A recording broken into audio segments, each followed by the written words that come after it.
कि हे कृष्ण कमलापते यदुपते सीतापते वैकुंठाधिपते चराचरपते लक्ष्मीपते पाहि माम। आपकी शरण में। जैसे ही अम्बरीश की डोर भगवान के कानों में पड़ी, भगवान ने तुरंत सुदर्शन चक्र को भेज दिया। बोले जाओ मेरे भक्त की रक्षा करो। दुर्वासा ने मेरे भक्त को मारने के लिए कृत्यात्पन्न कर दिए। और तो ये सुदर्शन वहां से आया और तुरंत कृत्या का देहांत कर दिया। कृत्या को तो काट दिया और सुदर्शन पड़ गया दुर्वासा के पीछे। अब दुर्वासा आगे आगे और सुदर्शन पीछे पीछे। और दुर्वासा भागे फिर रहे हैं दुनिया में। अपने पिता शंकर जी के पास गए कि बचाओ बचाओ। उन्होंने कहा अरे सुदर्शन से कौन बचाएगा, हटो हटो यहाँ से जाओ, जो भी तुम्हें बचाएगा वो भी मरेगा। और इस तरह से तीनों लोकों में भागे फिर रहे, किसी ने भी दुर्वासा को नहीं बचाया। अब तो अंततः जिनका सुदर्शन है भगवान विष्णु के पास पहुंच गए। विष्णु जी की शरण में जाकर के त्राहिमाम कहा तो भगवान ने कहा क्या हुआ? अरे महाराज अपने सुदर्शन से बचाइए। बोले मेरा सुदर्शन छूटा किसके कारण है? बोले अम्बरीश के कारण। कि अम्बरीश का अपराध क्या था? अरे अम्बरीश का अपराध क्या था?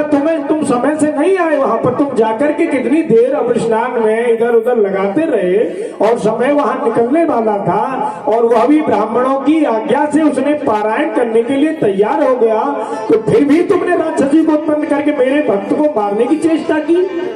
इसलिए मैं तुमको नहीं बचा सकता। यदि बचना है तो जाओ अम्बरीश के चरणों में पड़ जाओ, तब तुम्हारे प्राणों की रक्षा हो सकती है। अब तो वहां से दुर्वासा दौड़े और दुर्वासा तो अम्बरीश के चरणों की तरफ बढ़े और अम्बरीश दुर्वासा के पैरों की तरफ बढ़े। ये क्योंकि राजा है, क्षत्रिय राजा है, ब्राह्मणों से कैसे पैर छुआ सकते थे?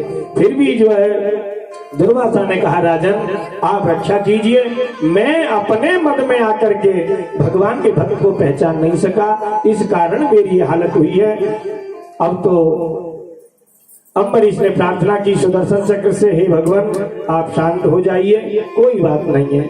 सुदर्शन शांत होकर के और भगवान के पास में चला गया।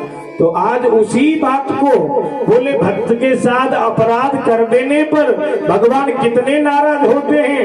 देवगुरु बृहस्पति इंद्र से कह रहे हैं कि लोकहु वेद विदित इतिहास